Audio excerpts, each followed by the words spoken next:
पंजाब की विधान सभा पंजाब के मानयोग मुख मंत्री सरदार भगवंत सिंह मान होना ने गवर्नर साहब के मानयोग गवर्नर साहब के एड्रैस नूं लैके अपना जिहड़ा जवाब पंजाब सरकार की मौजूदा कारगुजारी और भविख नूं लैके की योजनावां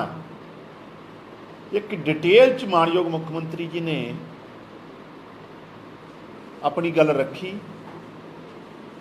और खासकर जिहड़े साडे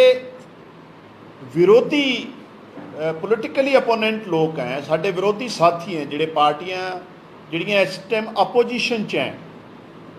जिहड़े वार वार ये कहंदे सी भी मान साहब की सरकार जिहड़ी है वो सिर्फ ऐलान करती है। साडे ते कई तरह का प्रोपोगंडा पिछले दिनों किया गया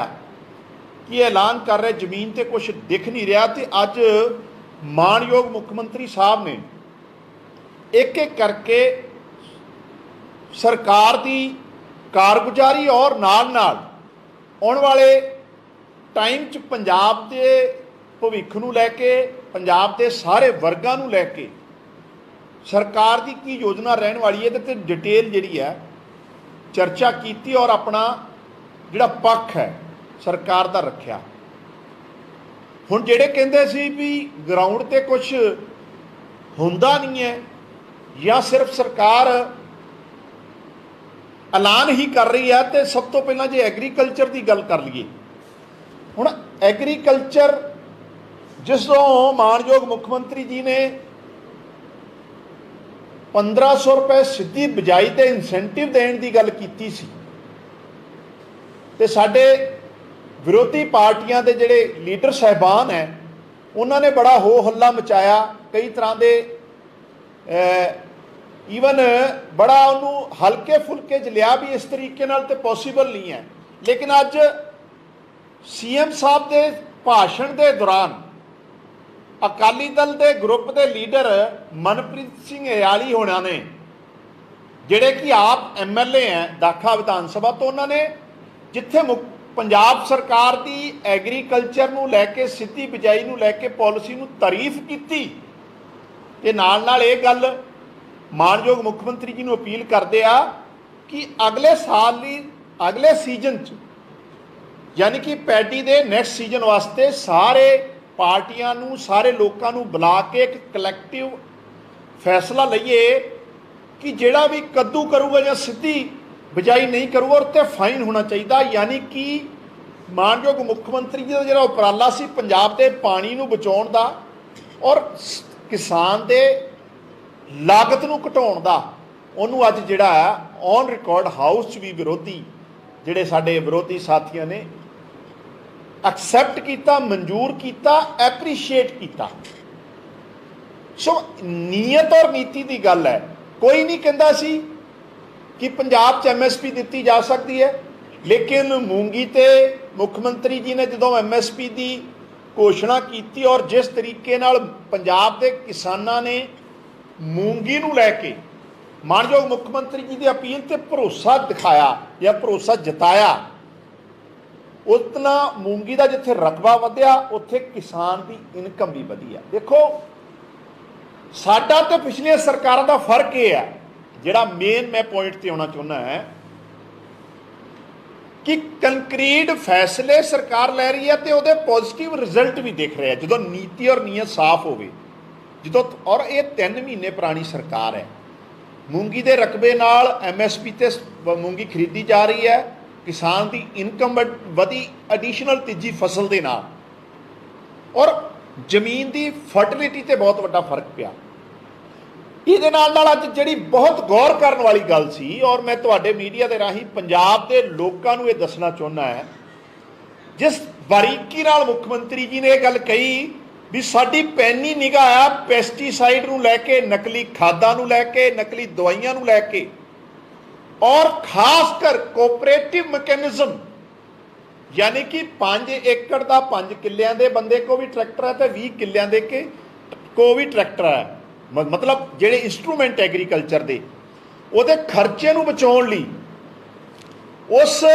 लागत ਨੂੰ ਘਟਾਉਣ ਲਈ ਆਉਣ ਵਾਲੇ ਟਾਈਮ 'ਚ ਮਾਣਯੋਗ ਮੁੱਖ ਮੰਤਰੀ ਜੀ ਦੀ ਅਗਵਾਈ 'ਚ ਪੰਜਾਬ ਸਰਕਾਰ ਕੋਆਪਰੇਟਿਵ ਮੈਕੈਨਿਜ਼ਮ ਬਣਾਊਗੀ ਐਗਰੀਕਲਚਰ ਨੂੰ ਧਿਆਨ 'ਚ ਰੱਖ ਕੇ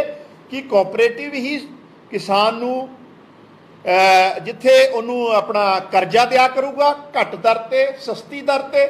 ਨਾਲ ਜਿਹੜੇ ਐਗਰੀਕਲਚਰ ਇੰਸਟਰੂਮੈਂਟ ਹੈ ਉਹ ਪ੍ਰੋਵਾਈਡ ਕਰੂਗੀ ਤਾਂ ਕਿ ਐਡੀਸ਼ਨਲ ਬੋਝ ਨਾ ਪਵੇ ਕਿਸਾਨ 'ਤੇ।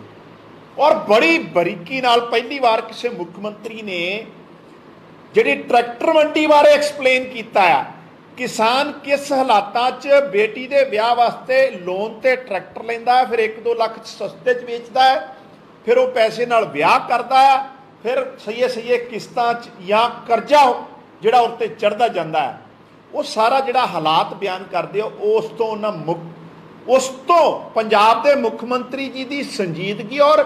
ਜ਼ਮੀਨੀ ਹਕੀਕਤ ਨੂੰ ਲੈ ਕੇ ਉਹਨਾਂ ਦੀ ਜਿਹੜੀ ਤਵੱਜੋ ਆ ਉਹਦਾ ਜਿਹੜਾ ਸਪਸ਼ਟ ਰੂਪ ਜਿਹੜਾ ਅੱਜ ਪੰਜਾਬ ਦੀ ਵਿਧਾਨ ਸਭਾ 'ਚ ਦਿਖਿਆ। ਹੁਣ ਸਾਡੇ ਵਿਰੋਧੀ ਕਹਿੰਦੇ ਸੀ ਅਖੇ ਜੀ ਸਰਕਾਰ ਜਿਹੜਾ ਐਲਾਨ ਕਰਦੀ ਹੈ ਤੇ ਜ਼ਮੀਨ ਤੇ ਕੁਝ ਕਰਦੀ ਨਹੀਂ। ਹੁਣ ਕਰਪਸ਼ਨ ਦੇ ਖਿਲਾਫ ਜਿਸ ਤਰੀਕੇ ਨਾਲ ਚਾਹੇ ਆਪਣੇ ਵਜ਼ੀਰ ਦੇ ਖਿਲਾਫ ਕਾਰਵਾਈ ਕਰਨੀ ਹੈ, ਚਾਹੇ ਸਾਬਕਾ ਫੋਰੈਸਟ ਮਿਨਿਸਟਰ ਜਿਹੜਾ ਕਾਂਗਰਸ ਦੀ ਵਜ਼ਾਰਤ 'ਚ ਮਿਨਿਸਟਰ ਸੀ ਉਹਦੇ 'ਤੇ ਕਾਰਵਾਈ ਕਰਨੀ, ਜਾਂ IAS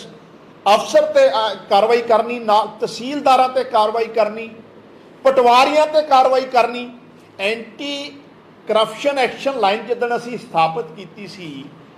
ਤੇ ਉਸ ਦਿਨ ਵੀ ਸਾਡੀ ਇਸ ਸਕੀਮ ਨੂੰ ਸਾਡੇ ਵਿਰੋਧੀਆਂ ਨੇ ਇਹ ਕਹਿ ਕੇ ਭੰਡਿਆ ਸੀ, ਆਖਿਆ ਜੀ ਇਹ ਤੇ ਪਹਿਲਾਂ ਵੀ ਬੜੀਆਂ ਲਾਈਨਾਂ ਬਣੀਆਂ, ਬੜੀਆਂ ਫੋਨ ਨੰਬਰ ਦਿੱਤੇ ਗਏ ਆ, ਬੜੀਆਂ ਕਮੇਟੀਆਂ ਬਣੀਆਂ ਤੇ ਰਿਜ਼ਲਟ ਤੇ ਕੁਛ ਆਇਆ ਨਹੀਂ। ਰਿਜ਼ਲਟ ਉਦੋਂ ਹੀ ਚੰਗਾ ਆ ਸਕਦਾ ਜਦੋਂ ਸਰਕਾਰ ਦੀ ਨੀਅਤ ਸਾਫ਼ ਹੋਵੇ, ਸਰਕਾਰ ਦਾ ਮੁਖੀਆ ਇਮਾਨਦਾਰ ਹੋਵੇ ਤੇ ਨੀਤੀ ਸਪਸ਼ਟ ਹੋਵੇ। ਔਰ ਜਿਸ ਤਰੀਕੇ ਨਾਲ ਕਰਪਸ਼ਨ ਨੂੰ ਲੈ ਕੇ ਮੈਂ ਜਿਸ ਤਰ੍ਹਾਂ ਗਿਣਾਇਆ,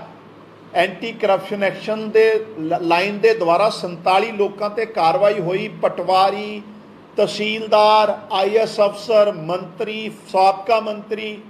ਕਈ ਤਰ੍ਹਾਂ ਦੀ, ਯਾਨੀ ਕਿ ਕੋਈ ਲਿਹਾਜ਼ ਨਹੀਂ, ਪੁਲਿਸ ਵਾਲੇ, ਆਮ ਜਿਹੜੇ ਨੌਕਰੀ ਪੇਸ਼ਾ ਜਿਹੜੇ ਲੋਕ ਸੀ ਜਿਹੜੇ ਕਰਪਸ਼ਨ 'ਚ। ਸੋ ਇਹ ਸਰਕਾਰ ਦਾ ਜਿਹੜਾ ਇਹ ਪੱਖ ਹੈ ਅੱਜ ਪੰਜਾਬ ਦੇ ਲੋਕਾਂ ਦੇ ਸਾਹਮਣੇ ਜਿਸ ਤਰੀਕੇ ਨਾਲ ਵਿਧਾਨ ਸਭਾ 'ਚ ਮੁੱਖ ਮੰਤਰੀ ਜੀ ਨੇ ਗੱਲ ਆਪਣੀ ਰੱਖੀ ਆ, ਤੇ ਮੈਨੂੰ ਲੱਗਦਾ ਹੈ ਵੀ ਜਦੋਂ ਸਾਰਾ ਪੰਜਾਬ ਸਾਡੀ ਸਰਕਾਰ ਦਾ ਮੁਲਾਂਕਣ ਕਰੂਗਾ ਜਾਂ ਸਾਡੀ ਸਰਕਾਰ ਦੀ ਪੂਰੀ ਰੂਪ ਰੇਖਾ ਵਰਕਿੰਗ ਨੂੰ ਐਗਜ਼ਾਮਿਨ ਕਰੂਗਾ ਤੇ ਇਸ ਗਰਾਊਂਡ ਰਿਐਲਿਟੀ ਤੇ ਜਿਸ ਤਰੀਕੇ ਨਾਲ ਐਕਸ਼ਨ ਹੋਇਆ ਇਹ ਆਪਣੇ ਆਪ 'ਚ ਐਗਜ਼ਾਮਪਲਰੀ। ਔਰ ਪਿਛਲੀਆਂ ਸਰਕਾਰਾਂ 'ਚ ਸਿਰਫ ਤੇ ਸਿਰਫ ਸਲੋਗਨ ਵਾਈਜ਼ ਸਲੋਗਨ ਦਿੱਤੇ ਜਾਂਦੇ ਸੀ, ਨਾਅਰੇ ਦਿੱਤੇ ਜਾਂਦੇ ਸੀ, ਜਾਂ ਲਾਰੇ ਦਿੱਤੇ ਜਾਂਦੇ ਸੀ, ਜਾਂ ਸੈਟਿੰਗ ਹੋ ਜਾਂਦੀ ਸੀ, ਜਾਂ ਹਿੱਸੇਦਾਰੀ ਹੋ ਜਾਂਦੀ ਸੀ। ਹੁਣ ਇਹ ਇੱਕ ਗੱਲ ਤਵੱਜੋ ਦੇਣ ਵਾਲੀ ਆ ਔਰ ਮੈਂ ਤੁਹਾਡੇ ਮੀਡੀਆ ਦੇ ਰਾਹੀਂ ਆਪਣੇ ਸਾਰੇ ਪੰਜਾਬੀਆਂ ਨੂੰ ਦੱਸਣਾ ਚਾਹੁੰਦਾ ਹਾਂ। ਹੁਣ ਆਪਾਂ ਕਿੰਨੀ ਵਾਰ ਇਹ ਗੱਲ ਸੁਣੀ ਆ ਅਤੀਤ 'ਚ ਕਿ ਵਾਈਟ ਪੇਪਰ ਲਿਆਵਾਂਗੇ ਜੀ ਅਸੀਂ ਜੀ ਜਿਹੜੀ ਕਰਪਸ਼ਨ ਹੋਈ ਆ, ਜਿਹੜੀ ਲੁੱਟ ਹੋਈ ਆ, ਜਿਹੜੇ ਜ਼ਿੰਮੇਵਾਰ ਲੋਕ ਹੈ, ਜਿਹੜੇ ਲੁੱਟ ਖਸੁੱਟ ਲਈ ਲੋਕ ਜ਼ਿੰਮੇਵਾਰ ਆ, ਉਹਨਾਂ ਦੇ ਬਾਰੇ, ਪੰਜਾਬ ਦੇ ਆਰਥਿਕ ਹਾਲਾਤ ਬਾਰੇ ਵਾਈਟ ਪੇਪਰ ਲਿਆਵਾਂਗੇ। ਕਦੀ ਨਹੀਂ ਆਇਆ। ਇਹ ਸਿਰਫ ਸਲੋਗਨ ਰਹੇ, ਨਾਅਰੇਬਾਜ਼ੀਆਂ ਰਹੀਆਂ। ਮਾਨ ਸਾਹਿਬ ਦੀ ਸਰਕਾਰ ਨੇ ਪੰਜਾਬ ਦੀ ਮੌਜੂਦਾ ਆਰਥਿਕ ਸਥਿਤੀ ਨੂੰ ਬਿਆਨ ਕਰਦੀ ਹੋਈ ਜਿਹੜਾ ਵਾਈਟ ਪੇਪਰ ਦੇ ਰਾਹੀਂ ਇੱਕ ਡਾਕੂਮੈਂਟ ਅੱਜ ਸਦਨ 'ਚ ਰੱਖਿਆ, ਅਸੈਂਬਲੀ 'ਚ ਰੱਖਿਆ, ਇਹ ਆਪਣੇ ਆਪ 'ਚ ਸਰਕਾਰ ਦੀ ਨੀਅਤ ਔਰ ਨੀਤੀ ਨੂੰ ਰਿਫਲੈਕਟ ਕਰਦਾ ਹੈ ਕਿ ਅਸੀਂ ਲਿਹਾਜ਼ ਨਹੀਂ ਕੋਈ ਕਰਨਾ। ਔਰ ਇਹਦੇ ਰਾਹੀਂ ਅਸੀਂ ਪੰਜਾਬ ਦੇ ਲੋਕਾਂ ਨੂੰ ਦੱਸ ਰਹੇ ਹਾਂ, ਔਰ ਤੁਹਾਡੇ ਰਾਹੀਂ ਵੀ ਇਹ ਗੱਲ ਜਾਊਗੀ ਕਿਉਂਕਿ ਮੀਡੀਆ ਦਾ ਬੜਾ ਵੱਡਾ ਰੋਲ ਹੈ। ਔਰ ਡੈਮੋਕ੍ਰੇਸੀ ਦਾ ਜਿਹੜਾ ਮਕਸਦ ਹੈ ਉਹ ਵੀ ਇਹੀ ਹੈ, ਸਰਕਾਰਾਂ ਦਾ ਜਿਹੜੀ ਜ਼ਿੰਮੇਵਾਰੀ, ਸਰਕਾਰਾਂ ਦੀ ਜਿਹੜੀ ਅਕਾਊਂਟੇਬਿਲਟੀ ਆ, ਜਵਾਬਦੇਹੀ ਆ, ਉਹ ਇਹ ਚੀਜ਼ਾਂ ਨੂੰ ਲੈ ਕੇ ਆ। ਵਾਈਟ ਪੇਪਰ ਨਾਲ ਜਿੱਥੇ ਮੌਜੂਦਾ ਆਰਥਿਕ ਹਾਲਾਤ ਕੀ ਆ ਉਸ, ਦੂਸਰਾ ਪਿਛਲੇ ਸਾਲਾਂ 'ਚ ਪੰਜਾਬ ਦੀ ਲੁੱਟ ਖਸੁੱਟ ਕਿਸ ਤਰੀਕੇ ਨਾਲ ਹੋਈ ਆ ਉਹਦੇ ਬਾਰੇ ਡਿਟੇਲ 'ਚ ਜਿਹੜਾ ਡਾਕੂਮੈਂਟ ਜਿਹੜਾ ਅੱਜ ਸਾਡੇ ਮਾਣਯੋਗ ਫਾਈਨੈਂਸ ਮਿਨਿਸਟਰ ਨੇ ਅੱਜ ਵਿਧਾਨ ਸਭਾ 'ਚ ਰੱਖਿਆ, ਇਸ ਡਾਕੂਮੈਂਟ ਦੇ ਰਾਹੀਂ ਅਸੀਂ ਪੰਜਾਬ ਦੇ ਲੋਕਾਂ ਨੂੰ ਦੱਸਾਂਗੇ ਕਿ ਆਰਥਿਕ ਸਥਿਤੀ ਨੂੰ ਬਿਹਤਰ ਕਿਸ ਤਰ੍ਹਾਂ ਬਣਾਉਣਾ ਤੇ ਮੌਜੂਦਾ ਕਿਸ ਤਰ੍ਹਾਂ ਹੈ ਤੇ ਅਤੀਤ 'ਚ ਲੁੱਟ ਖਸੁੱਟ ਕਿਸ ਤਰ੍ਹਾਂ ਹੋਈ ਆ। ਸੋ ਅੱਜ ਮਾਨ ਸਾਹਿਬ ਦੀ ਸਰਕਾਰ ਨੇ ਬਹੁਤ ਜ਼ਿੰਮੇਵਾਰੀ ਨਾਲ ਇੱਕ ਅਹਿਮ ਫੈਸਲਾ ਲੈਂਦੇ ਹੋਏ ਵਾਈਟ ਪੇਪਰ ਮਾਣਯੋਗ ਮੈਂਬਰ ਸਾਹਿਬਾਨਾਂ ਨੂੰ ਔਰ ਵਿਧਾਨ ਸਭਾ ਦੇ ਪਟਲ ਤੇ ਰੱਖਿਆ। ਸੋ ਮੇਰਾ ਮਕਸਦ ਅੱਜ ਪ੍ਰੈਸ ਕਾਨਫਰੰਸ ਦਾ ਇਹ ਸੀ ਵੀ ਸਰਕਾਰ ਔਰ ਸਰਕਾਰੀ ਤੰਤਰ ਦਾ ਉਹਦੀ ਜ਼ਿੰਮੇਵਾਰੀ ਕੀ ਆ ਸੋਸਾਇਟੀ ਬਾਰੇ। ਹੁਣ ਮੁੱਖ ਮੰਤਰੀ ਜੀ ਨੇ ਇੱਕ ਬਹੁਤ ਇੰਪੋਰਟੈਂਟ ਗੱਲ ਹੋਰ ਅੱਜ ਮੈਂਸ਼ਨ ਕੀਤੀ ਆ ਔਰ ਮੈਂ ਤੁਹਾਡੇ ਰਾਹੀਂ ਉਹਨਾਂ ਕਾਲਜ ਯੂਨੀਵਰਸਿਟੀ ਟੀਚਰ ਸਾਹਿਬਾਨਾਂ ਨੂੰ ਕਹਾਂਗਾ ਔਰ ਦੱਸਣਾ ਚਾਹੂੰਗਾ ਕਿ UGC ਪੇ ਸਕੇਲ ਨੂੰ ਲੈ ਕੇ ਪਹਿਲੇ ਬਜਟ ਸੈਸ਼ਨ 'ਚ ਮਾਣਯੋਗ ਮੁੱਖ ਮੰਤਰੀ ਭਗਵੰਤ ਸਿੰਘ ਮਾਨ ਦੀ ਸਰਕਾਰ ਨੇ ਔਰ ਖੁਦ ਮੁੱਖ ਮੰਤਰੀ ਜੀ ਨੇ ਅੱਜ ਸਟੇਟਮੈਂਟ ਦਿੱਤੀ ਆ ਕਿ ਆਉਣ ਵਾਲੇ ਟਾਈਮ 'ਚ ਔਰ ਇਸ ਬਜਟ 'ਚ ਪ੍ਰੋਵੀਜ਼ਨ ਕਰਾਂਗੇ ਕਿ ਪੰਜਾਬ ਦੇ ਜਿਹੜੇ ਕਾਲਜ ਹੈ ਯੂਨੀਵਰਸਿਟੀ ਪ੍ਰੋਫੈਸਰ ਹੈ ਲੈਕਚਰਰ ਟੀਚਰ ਹੈ ਉਹਨਾਂ ਨੂੰ UGC ਸਕੇਲ ਦਿੱਤੇ ਜਾਊਗੇ ਤਾਂ ਕਿ ਔਰ ਮੈਂ ਤੁਹਾਨੂੰ ਦੱਸਣਾ ਚਾਹੂੰਗਾ ਇਕਲੌਤਾ ਪੰਜਾਬ ਸਟੇਟ ਹੈ ਜਿੱਥੇ UGC ਸਕੇਲ ਜਿਹੜੇ ਆ ਉਹ ਹਜੇ ਤੱਕ ਜਿਹੜੇ ਲਾਗੂ ਨਹੀਂ ਹੋਏ। ਐਕਸੈਪਟ ਪੰਜਾਬ ਬਾਕੀ ਸਾਰੇ ਮੁਲਕ 'ਚ ਲਾਗੂ ਹੈ ਔਰ ਕਿੱਡੀ ਵੱਡੀ ਜ਼ਿਆਦਤੀ ਸੀ ਸਾਡੇ ਪੰਜਾਬ ਦੇ ਲੋਕਾਂ ਨਾਲ। ਅੱਜ ਮਾਣਯੋਗ ਮੁੱਖ ਮੰਤਰੀ ਜੀ ਨੇ ਇਸ ਗੱਲ ਦੀ ਜਿਹੜੀ ਆ ਆਪਣੀ ਜਿਹੜੀ ਕਮਿਟਮੈਂਟ ਹੈ ਉਹ ਦੁਹਰਾਈ ਆ ਸੈਸ਼ਨ 'ਚ ਔਰ ਇਹਨੂੰ ਲੈ ਕੇ ਮੈਨੂੰ ਲੱਗਦਾ ਹੈ ਵੀ ਇੱਕ ਬਹੁਤ ਵੱਡਾ ਤਬਕਾ ਔਰ ਈਵਨ ਪੰਜਾਬ ਯੂਨੀਵਰਸਿਟੀ ਦਾ ਇਸ਼ੂ ਵੀ ਆਪਾਂ ਸਾਰੇ ਜਾਣਦੇ ਪਿਛਲੇ ਦਿਨਾਂ 'ਚ ਬੜਾ ਉੱਠਿਆ। ਉਹਦੇ ਵੀ ਮੇਨ ਕਾਰਨ ਇਹ ਸੀ ਕਿ UGC ਦੇ ਜਿਹੜੇ ਪੇ ਸਕੇਲ ਸੀ ਉਹ ਲਾਗੂ ਨਹੀਂ ਕੀਤੇ ਜਾ ਰਹੇ ਸੀ। ਸੋ ਮੁੱਖ ਮੰਤਰੀ ਜੀ ਦੀ ਔਰ ਸਰਕਾਰ ਦੀ ਜਿਹੜੀ ਮਨਸ਼ਾ ਹੈ ਜਿੱਥੇ ਮੌਜੂਦਾ ਬੁਨਿਆਦੀ ਜਿਹੜਾ ਢਾਂਚਾ ਹੈ ਉਹਨੂੰ ਦਰੁਸਤ ਕਿਸ ਤਰ੍ਹਾਂ ਕਰਨਾ ਹੈ ਔਰ ਆਉਣ ਵਾਲੇ ਟਾਈਮ 'ਚ ਯਾਨੀ ਕਿ ਇਹ ਫਸਲਾਂ ਔਰ ਨਸਲਾਂ ਬਚਾਉਣ ਦੀ ਗੱਲ ਹੈ। ਹੋਇਆ ਕੀ ਆ ਪਿਛਲੇ ਦਿਨਾਂ 'ਚ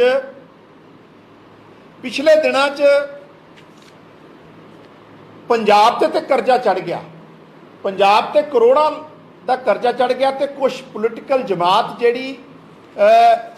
ਰੂਲ ਕਰਦੀ ਰਹੀ ਆ ਈਵਨ 97 ਤੋਂ ਲੈ ਕੇ ਤੇ ਦੋ ਹੀ ਪਾਰਟੀਆਂ ਰੂਲ ਕਰਦੀ ਰਹੀਆਂ ਜਾਂ ਬਾਦਲ ਸਾਹਿਬ ਦੀ ਰਹੀ ਆ ਜਾਂ ਕਾਂਗਰਸ ਦੀ ਰਹੀ ਹੈ ਤੇ ਪੰਜਾਬ ਤੇ ਕਰਜ਼ਾ ਚੜ ਗਿਆ ਤੇ ਇਹਨਾਂ ਦੇ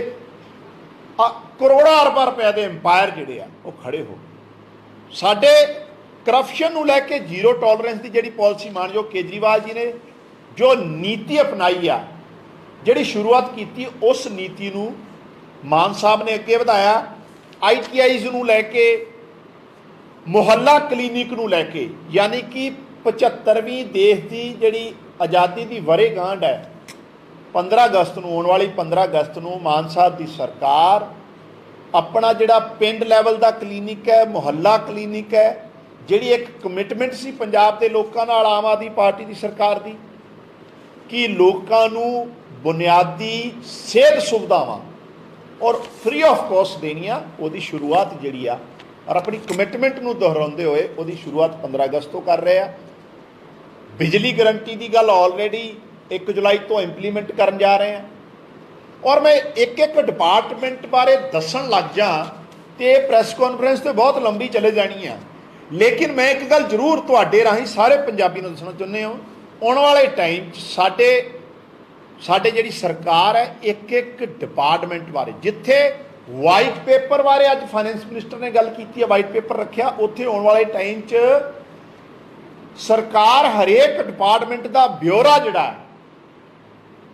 ਅਤੀਤ 'ਚ ਕੀ ਸੀ ਮੌਜੂਦਾ ਕੀ ਆ ਔਰ ਭਵਿੱਖ 'ਚ ਕੀ ਯੋਜਨਾ ਉਹ ਬਾਰੇ ਰੱਖੂਗੀ। ਜਿਸ ਤਰੀਕੇ ਨਾਲ ਅੱਜ ਮਾਈਨਿੰਗ ਮਿਨਿਸਟਰ ਨੇ ਗੱਲ ਕੀਤੀ ਅੱਜ ਪਟਲ ਤੇ ਹਾਊਸ ਔਨ ਰਿਕਾਰਡ ਹਾਊਸ 'ਚ ਮਾਣਯੋਗ ਹਰਜੋਤ ਬੈਂਸ ਹੋਣਾ ਨੇ ਰੇਤ ਪਾਲਿਸੀ ਨੂੰ ਲੈ ਕੇ ਜਦੋਂ ਉਹਨਾਂ ਨੂੰ ਸਵਾਲ ਕੀਤਾ ਗਿਆ ਕਿ ਜਿਹੜੇ ਸਾਬਕਾ ਮਾਈਨਿੰਗ ਮਿਨਿਸਟਰ ਸੀਗੇ ਕਾਂਗਰਸ ਸਰਕਾਰ ਵੱਲੋਂ ਕਿ ਅੱਜ ਤੁਹਾਡੀ ਇਨਕਮ ਕੀ ਆ ਤੁਹਾਡੀ ਪਾਲਿਸੀ ਕੀ ਆ ਇਹਦੀ ਸਥਿਤੀ ਕੀ ਆ ਉਹਦੇ ਬਾਰੇ ਹਰਜੋਤ ਸਿੰਘ ਬੈਂਸ ਜਿਹੜੇ ਮਾਣਯੋਗ ਮੰਤਰੀ ਆ ਸਾਡੇ ਉਹਨਾਂ ਨੇ ਕਿਹਾ ਵੀ ਮੈਂ ਇਹ 'ਤੇ ਇੱਕ ਡਿਟੇਲ ਸਟੇਟਮੈਂਟ ਜਿਹੜਾ ਬਜਟ ਸੈਸ਼ਨ ਆਫਟਰ ਬਜਟ ਰੱਖਣਗੇ। ਸੋ ਅਸੀਂ ਪੰਜਾਬ ਦੇ ਲੋਕਾਂ ਨੂੰ ਦੱਸਣਾ ਚਾਹੁੰਦੇ ਹਾਂ ਕਿ ਮਾਨ ਸਾਹਿਬ ਦੀ ਸਰਕਾਰ ਹਰੇਕ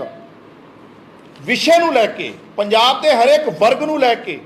ਪੂਰੀ ਤਰ੍ਹਾਂ ਗੰਭੀਰ ਹੈ ਔਰ ਜਿੱਥੇ ਬੁਨਿਆਦੀ ਸਿਹਤ ਹੈ ਐਜੂਕੇਸ਼ਨ ਹੈ ਇਨਫਰਾਸਟਰਕਚਰ ਹੈ ਕਰਪਸ਼ਨ ਹੈ ਐਗਰੀਕਲਚਰ ਹੈ ਇਰੀਗੇਸ਼ਨ ਹੈ ਮਜ਼ਦੂਰ ਹੈ ਕਿਸਾਨ ਹੈ ਜਿਹੜੀ ਮੁੱਖ ਮੰਤਰੀ ਜੀ ਨੇ ਅੱਜ ਵਪਾਰੀਆਂ ਨਾਲ ਮੀਟਿੰਗ ਦੀ ਗੱਲ ਕੀਤੀ ਆ। ਸੋ ਆਉਣ ਵਾਲੇ ਟਾਈਮ 'ਚ ਪੰਜਾਬ ਦੇ ਵਪਾਰ ਨੂੰ ਕਿਸ ਤਰ੍ਹਾਂ ਵਧਾਉਣਾ ਉਹਦੇ ਬਾਰੇ ਵੀ ਬੜੀ ਡਿਟੇਲ ਜਿਹੜੀ ਚਰਚਾ ਔਰ ਪਾਲਿਸੀ ਜਿਹੜੀ ਆ ਤੁਹਾਡੇ ਸਾਹਮਣੇ ਰੱਖਾਂਗੇ। ਸੋ ਅੱਜ ਜਿਹੜਾ ਮਾਣਯੋਗ ਮੁੱਖ ਮੰਤਰੀ ਜੀ ਨੇ ਆਪਣਾ ਸੰਬੋਧਨ ਕੀਤਾ ਜਾਂ ਆਪਣਾ ਲੈਕਚਰ ਕੀਤਾ ਵਿਧਾਨ ਸਭਾ 'ਚ ਗਵਰਨਰ ਸਾਹਿਬ ਦੇ ਐਡਰੈਸ ਦੇ ਉੱਪਰ, ਮਾਣਯੋਗ ਗਵਰਨਰ ਸਾਹਿਬ ਦੇ ਐਡਰੈਸ 'ਤੇ, ਉਸ ਤੋਂ ਇਹ ਸਪਸ਼ਟ ਹੁੰਦਾ ਹੈ ਕਿ ਮਾਨ ਸਾਹਿਬ ਦੀ ਸਰਕਾਰ ਜੋ ਕਹਿੰਦੀ ਹੈ ਉਹ ਕਰਦੀ ਹੈ। ਆਮ ਆਦਮੀ ਪਾਰਟੀ ਦੀ ਸਰਕਾਰ ਕੋ ਇੱਕ ਪ੍ਰੋਪਰ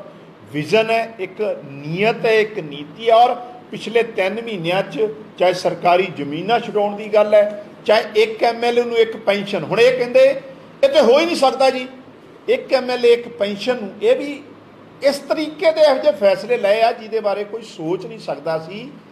ਜਿਹੜੇ ਫੈਸਲੇ ਅਤੀਤ 'ਚ ਸਿਰਫ ਤੇ ਸਿਰਫ ਕੁਝ ਵਰਗ ਵਿਸ਼ੇਸ਼ ਨੂੰ, ਕੁਝ ਲੋਕਾਂ ਨੂੰ ਫਾਇਦਾ ਪਹੁੰਚਾਉਂਦੇ ਸੀ। ਸੋ ਇਹ ਮਾਨ ਸਾਹਿਬ ਦੇ ਇਸ ਪੰਜਾਬ ਦੇ ਲੋਕਾਂ ਨੂੰ ਸੰਬੋਧਨ ਜਿਹੜਾ ਉਹਨਾਂ ਦੀ ਕਮਿਟਮੈਂਟ ਹੈ, ਉਹਦੀ ਆਮ ਆਦਮੀ ਪਾਰਟੀ ਸਵਾਗਤ ਵੀ ਕਰਦੀ ਔਰ ਤੁਹਾਡੇ ਰਾਹੀਂ ਪੰਜਾਬ ਦੇ ਲੋਕਾਂ ਨੂੰ ਜਿੱਥੇ ਭਰੋਸਾ ਦਿਵਾਉਂਦੇ ਉੱਥੇ ਅਪੀਲ ਵੀ ਕਰਦੇ ਕਿ ਤੁਹਾਡਾ ਸਹਿਯੋਗ ਸਾਡੇ ਨਾਲ ਇਸ ਤਰੀਕੇ ਨਾਲ ਬਣਿਆ ਰਹੇ। ਮੌਜੂਦਾ ਮੁੱਖ ਮੰਤਰੀ ਉਹਨਾਂ ਦੀ ਸਰਕਾਰ ਹਰੇਕ ਵਰਗ ਨੂੰ ਲੈ ਕੇ, ਹਰੇਕ ਮੁੱਦੇ ਨੂੰ ਲੈ ਕੇ ਪੂਰੀ ਤਰ੍ਹਾਂ ਸੰਜੀਦਗੀ ਨਾਲ ਕੰਮ ਕਰ ਰਹੀ ਹੈ ਔਰ ਆਉਣ ਵਾਲੇ ਟਾਈਮ 'ਚ ਪੰਜਾਬ ਦੀ ਜਿਹੜੀ ਤਸਵੀਰ ਹੈ ਉਹ ਵੀ ਬਦਲੂਗੀ ਔਰ ਨੌਜਵਾਨਾਂ ਦੀ ਔਰ ਆਉਣ ਵਾਲੀਆਂ ਪੀੜ੍ਹੀਆਂ ਦੀ ਤਕਦੀਰ ਵੀ ਬਦਲੂਗੀ। ਸੋ ਇਹ ਅੱਜ ਮੇਰਾ ਵਿਸ਼ਾ ਸੀ ਤੁਹਾਡੇ ਨਾਲ ਰੂਬਰੂ ਹੋਣ ਦਾ। ਤੁਹਾਡਾ ਕੋਈ ਸਵਾਲ ਵਿੱਚ ਤੁਸੀਂ ਕਰ ਸਕਦੇ।